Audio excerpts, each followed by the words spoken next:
Hai, halo anak ibu semua, apa kabar? Mudah-mudahan semuanya masih tetap dalam keadaan sehat dan pastinya tetap semangat ya nak ya. Nah, pagi ini kita akan membahas tentang lanjutan dari materi kita pada minggu lalu, yaitu perubahan wujud zat. Nah, yang di sini kita akan membahas tentang analisisnya, analisis perubahan wujud zat. Nah, sebelum kita membahas, sedikit ibu buka memori kalian, yaitu wujud zat ini tadi ya. Ada 3 jenis wujud zat, yaitu wujud padat, wujud cair, dan gas. Nah, apabila kita kasih kalor, kita mau menentukan jumlah kalornya, maka kalian harus bisa memperhatikan jenis kalor laten yang dibutuhkan. Apakah dia berupa kalor jenis zat, apakah dia berupa kalor lebur atau kalor uap dari suatu zatnya. Nah, untuk lebih paham kita akan bahas ke contoh soal kita yang berikut. Yang pertama, diketahui grafik berikut. Ini ada grafik ibu tampilkan. Dari grafik pertanyaannya adalah kalor yang diperlukan air sebanyak 10 kg pada proses dari R ke S. Perhatikan grafik dari R ke S. Jika diketahui kalor jenis air 4200 Joule per kilogram derajat Celcius. Jadi dari soal kita bisa tentukan yang diketahui. Di sini diketahui katanya diperlukan air sebanyak 10 kg, berarti itu massa ya nah ibu ya. Massanya sama dengan 10 kg dari proses R ke S. R-nya berada pada titik 0 derajat, sedangkan S sampai di titik 20 derajat. Nah, pada kondisi seperti itu, maka kalor jenis yang kita butuhkan adalah kalor jenis air. Dari 0 ke 20 derajat Celcius, maka kita bisa dapatkan delta T. Delta T-nya T kurang T0 sama dengan 20 kurang 0 derajat Celcius sama dengan 20 derajat Celcius. Itu dia. Ya, kemudian yang ditanya adalah kalor yang diperlukan, berarti jumlah kalornya Q. Untuk menyelesaikannya, kita substitusi persamaan Q. Q sama dengan M kali C kali delta T, di mana M sama dengan 10 kg kali 4200 Joule per kilogram derajat Celcius kali 20 derajat Celcius, maka besarnya Q sama dengan 840.000 Joule. Nah, sampai di sini bisa dipahami ya Ibu ya. Kita lanjut ke contoh soal analisis yang berikutnya. Sepotong besi 500 gram memiliki suhu 310 Kelvin. Besi itu dibiarkan hingga mencapai suhu kamar sekitar 300 Kelvin. Jika kalor jenis besi 450 Joule per kilogram derajat Kelvin, hitunglah kalor yang dilepaskan. Di sini yang ditanya kalor yang dilepaskan. Ya. Kita tentukan dulu apa yang diketahui. Di sini diketahui M-nya sama dengan 500 gram. Massanya 500 gram berarti setara dengan 0,5 kg. Kemudian kalor jenisnya di sini kalor jenis besi. Besarnya 450 Joule per kilogram derajat Kelvin. Kemudian memiliki suhu 310 Kelvin, dibiarkan hingga mencapai suhu kamar sekitar 300 Kelvin. Berarti suhu awalnya 310. Dia berarti melepas kalor, didinginkan sampai suhunya 300 Kelvin. Berarti yang 300 Kelvin itu suhu akhir. Delta T sama dengan T kurang T0. T-nya 300 Kelvin kurang 310 Kelvin, maka delta T sama dengan minus 10 Kelvin. Minus berarti negatif, berarti melepas kalor. Melepas kalor ya. Itu diperhatikan tanda melepas dan menerimanya. Kemudian pertanyaannya, hitunglah kalor yang dilepas, Q-nya yang ditanya. Tetap persamaan yang kita gunakan adalah Q sama dengan MC delta T. Kita substitusi harganya, M sama dengan 0,5 kg kali 450 Joule per kilogram derajat Kelvin kurang 10 Kelvin. maka Q sama dengan minus 2250 Joule ya. Ingat ya Anak Ibu ya, tanda minus artinya melepas kalor. Melepas kalor sebanyak 2250 Joule. Bisa dipahami ya Anak Ibu ya. Kita lanjut untuk analisis yang berikutnya supaya kamu lebih paham lagi, lebih mengerti lagi untuk analisis soal yang berikutnya.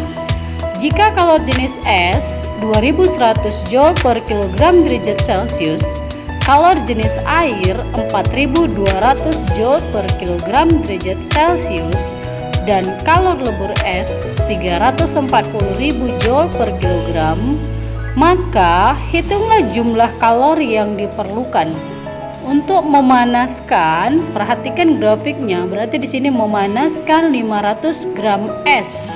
Berarti 500 gram es itu setara dengan 0,5 kg.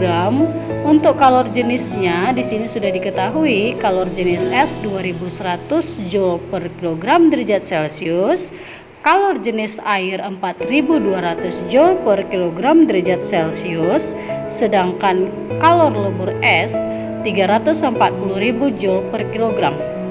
Yang ditanya jumlah kalor yang diperlukan, berarti dari peleburan es yang minus 5 sampai dia menjadi air di 10 derajat Celcius, berarti yang ditanya Q totalnya.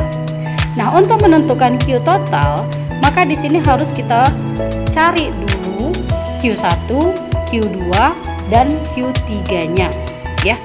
Nah, sesuai dengan grafik, Q1 itu berada pada suhu minus 5 sampai suhu 0 derajat Celcius. Nah, pada saat seperti itu ada yang namanya perubahan suhu. Berarti persamaan yang kita gunakan adalah Q sama dengan MC delta T. Nah, C-nya di sini, kalor jenisnya di sini kita perhatikan dari minus 5 ke 0, wujudnya itu masih berupa wujud padat. Berarti kalor jenisnya kalor jenis S. Nah, delta T-nya di sini kita perhatikan suhu awalnya minus 5 derajat Celcius, kemudian suhu akhirnya 0 derajat Celcius, maka delta T kita dapat 5 derajat Celcius ya. Kemudian untuk kita substitusi sesuai dengan persamaannya, Q1 sama dengan MC delta T.